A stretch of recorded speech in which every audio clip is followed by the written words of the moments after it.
Hello, I'm Joseph David Calero. So for Jelly 2007 dramatic reading, I will be the one editing the video. I am Suji and I will be playing as Mrs. Pringle.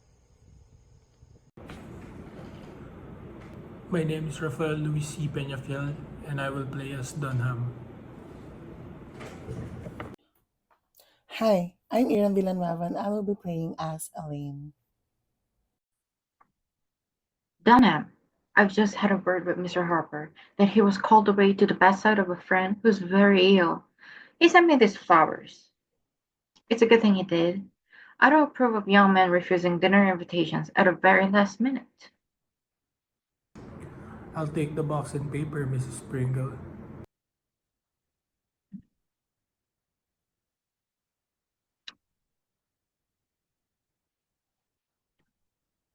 Too bad, after you've said it all so beautifully.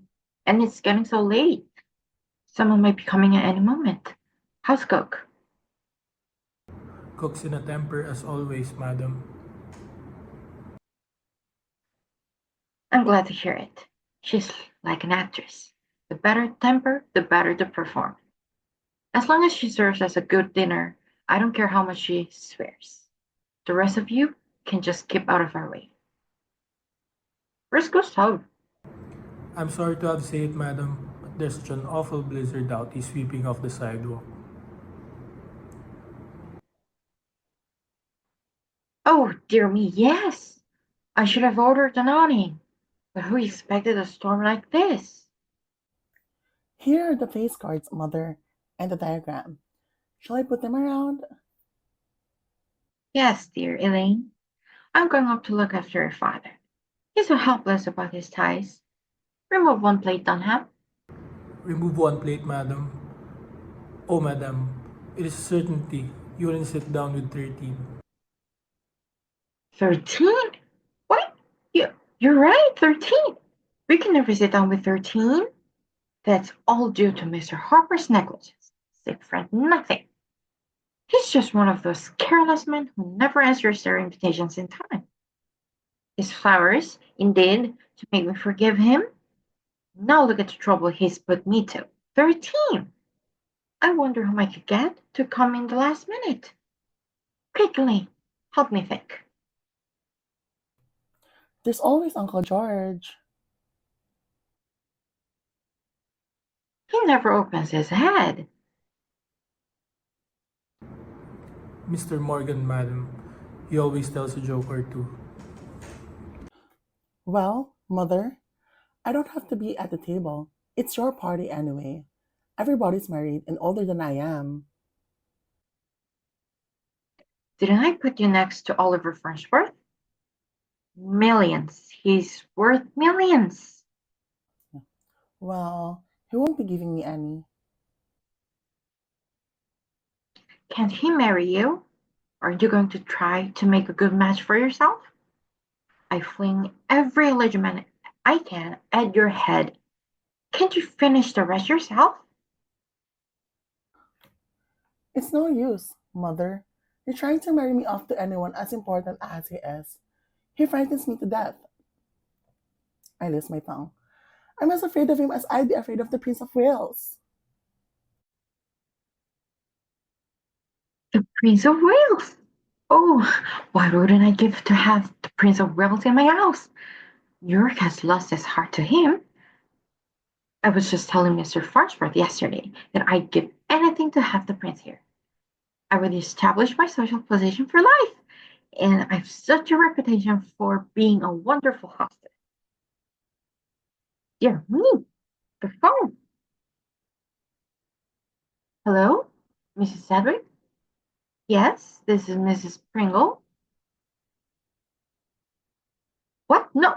Oh, caught in the snowdrift? Can't get another car? Good. The widow can't come. That leaves us 12.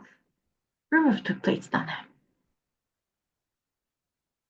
Oh, that's a shame. I'm heartbroken. Oh, my dear. How can we get along without you? But have you really tried? Oh, I'm reduced to tears. Goodbye, dear. Well, I'm glad she dropped out. Central, give me Lakeview 5971. Dunham, with two less, you can save two cocktails and at least four glasses of champagne. Has Mr. Morgan coming yet? Well, don't give him the message I telephoned before about crossing the street to Mrs. Pringle's for dinner. It's too late, you understand?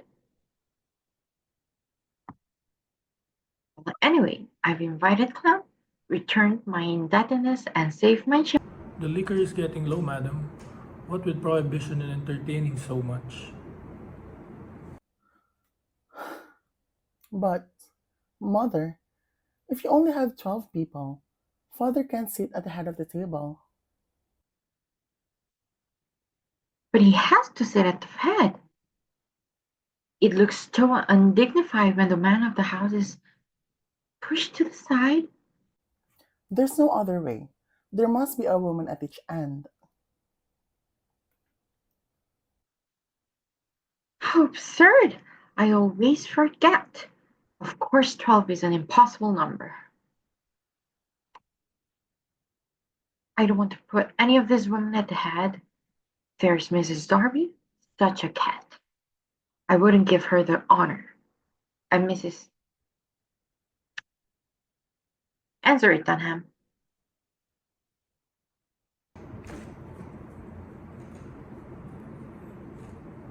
Hello?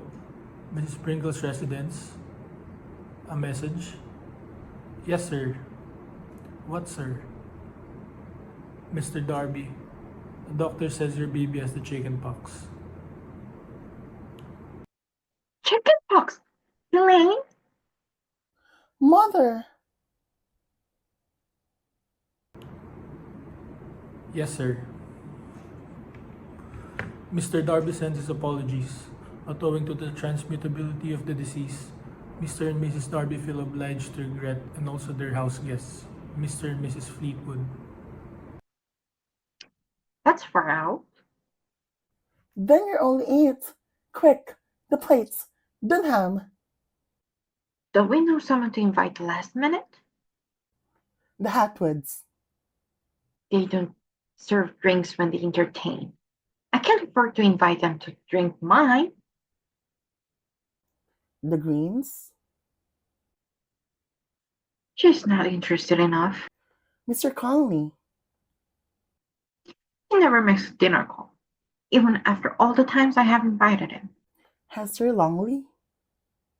Not at the same table with you and Oliver Freshwood.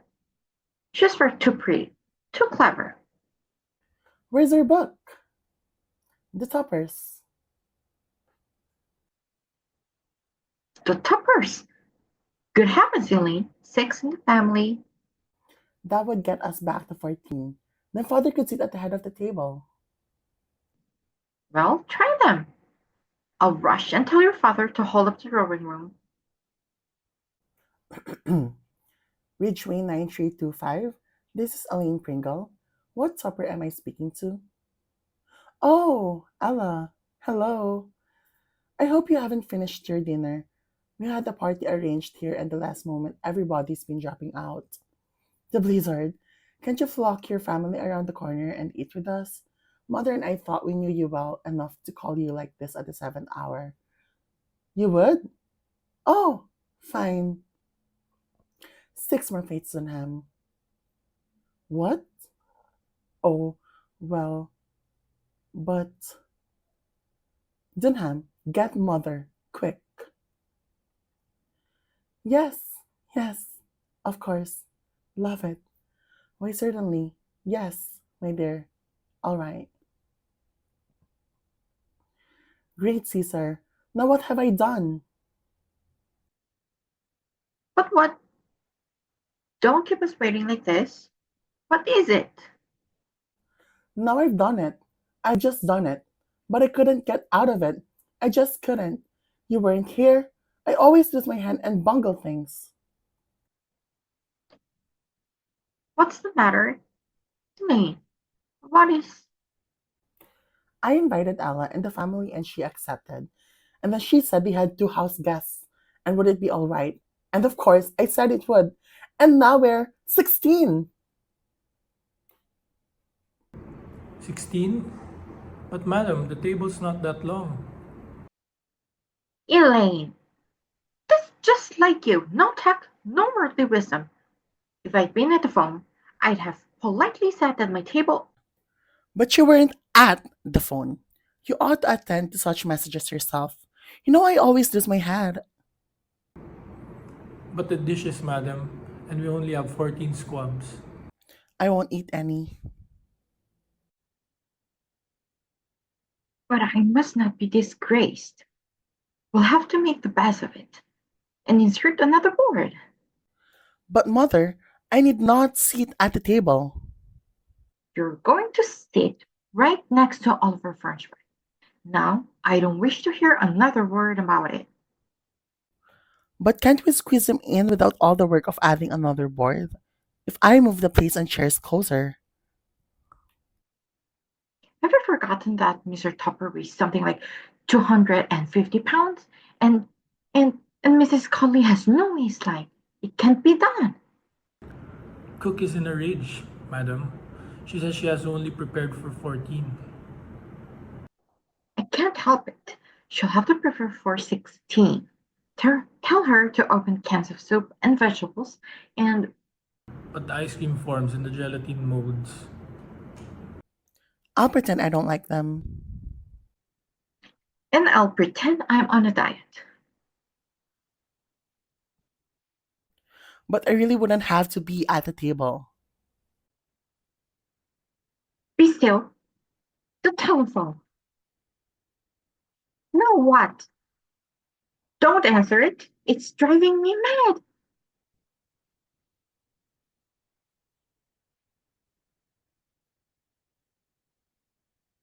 Hello?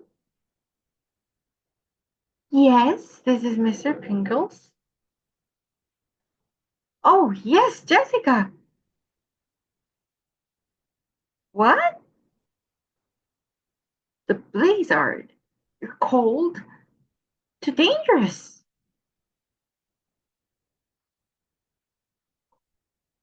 Oh, Jessica, you poor dear. Yes, your husband's right. It would be foolhardy. Put on a mustard plaster, hot toddy, go to bed. So sorry.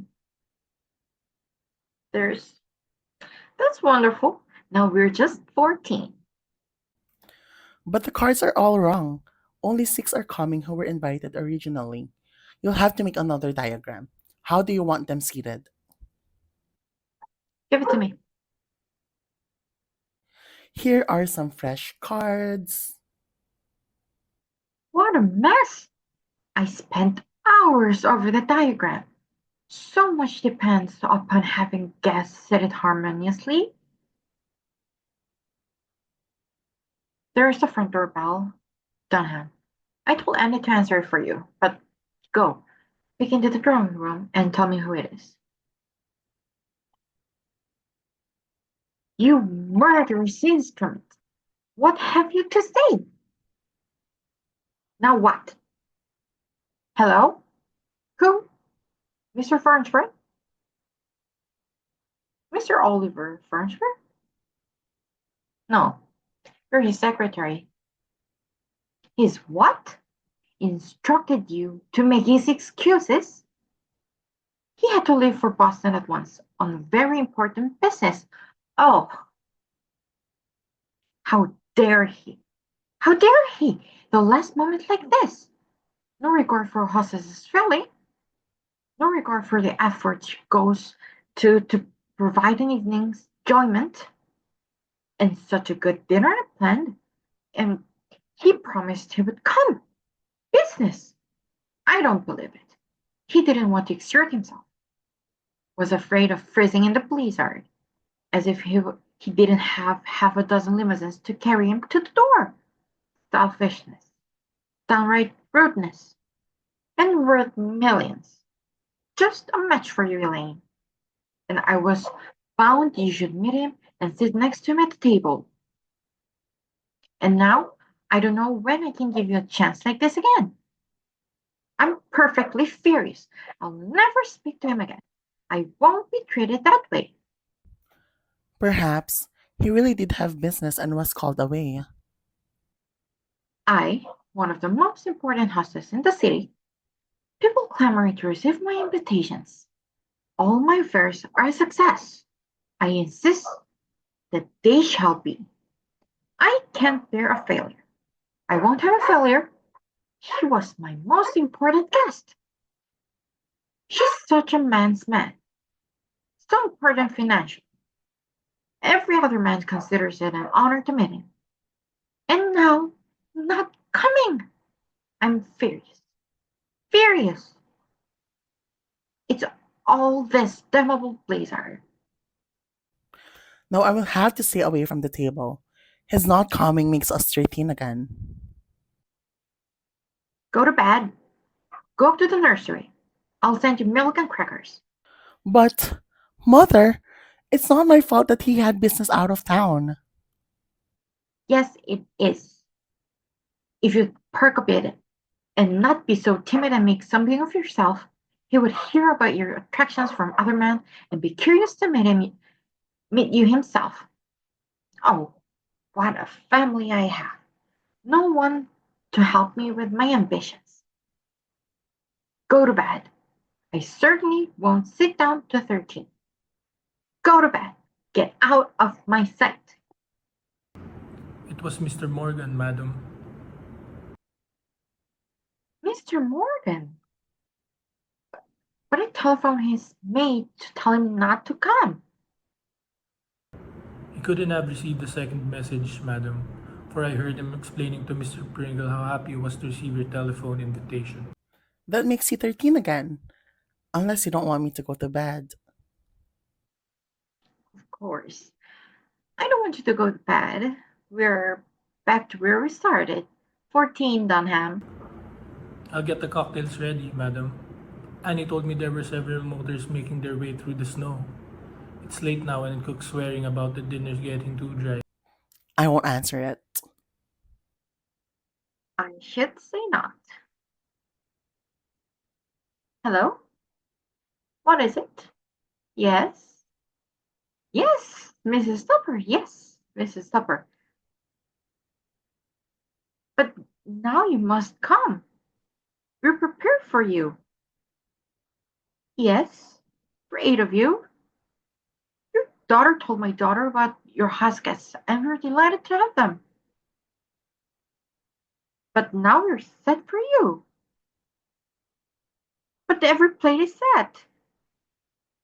But your daughter was quite right. It wasn't an imposition at all. But you must come now.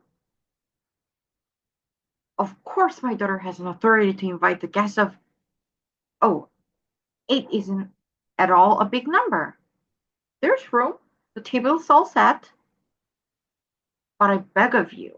But my dear, you're not imposing. Oh, but how foolish of you to take that stand. Why, my dear, my dear.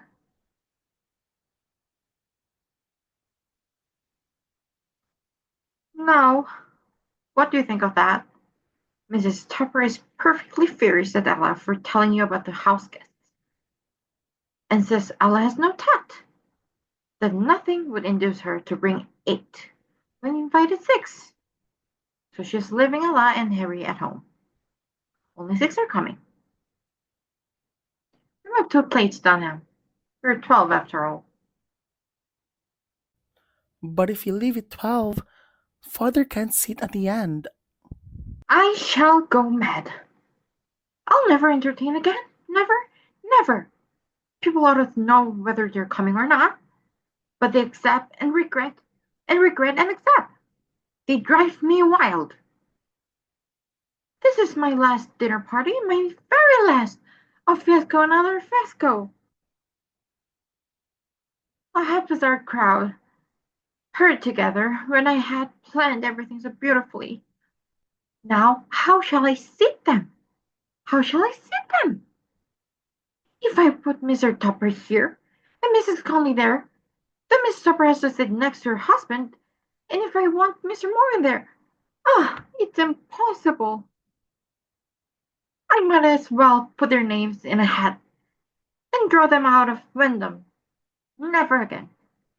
I'm through. Through with society, with parties, with friends. I wipe my slate clean. They'll miss my entertainments. They'll wish they had been more considerate. After this, I'm going to live for myself. I'm going to be selfish and hard and unsociable and drink my liquor myself instead of offering it gratis to the whole town. I'm through. Through with men like Oliver Farnsworth. I don't care how rich they are, how influential they are, how important they are. They're nothing without courtesy and consideration. Business. Off on train, nonsense. Didn't want to come. Didn't want to meet a sweet, pretty girl. Didn't want to marry her. Well, he's not good enough for you. Don't you marry him. Don't you dare marry him. I won't let you marry him. Do you hear? If you try to love or anything like that, I'd break it off. Yes, I would. Oliver Farnsworth will never get recognition from me. He is beneath my notice. I hate Oliver Farnsworth. A note from Mr. Farnsworth, madam. A note from Mr. Farnsworth. Yes, madam. There are two strange gentlemen in the lower hall. They presented this letter. He said he was the secretary. All the other guests are upstairs in the drawing room. I counted 12 in all, including you and Mr. Pringle and Miss Elaine. But the two gentlemen downstairs, madam, are waiting for your answer. The one gentleman's face looked very familiar, madam, but I just can't place him. Although I'm sure I've seen his face somewhere. Seen his face? Somewhere? Oh my goodness, Elaine, it's the Prince of Wales! The secretary said you cut off the telephone or Central disconnected you. He was about to tell you that Mr. Farnsworth knew that the blizzard had prevented His Highness from keeping an engagement way uptown. The Prince of Wales sitting in my lower hall, waiting for me to ask him to dinner. Then we'll be 13 again. That's the secretary, miss. He is his bodyguard. Certainly, the secretary, Elaine. We shall be 14 at dinner. Serve the cocktails, Dunham. The guests may sit anywhere they choose. I shall bring the prince in with me. But mother, wasn't it nice of Oliver Farnsworth to send a prince in his place? Didn't I always say that Oliver Farnsworth was the most considerate of men? I think I shall like Mr. Farnsworth. Silly child. It is too late now to like Mr. Farnsworth. It's time now to like the prince. I always manage somehow to be the most successful of hostesses. Thank God for the blizzard.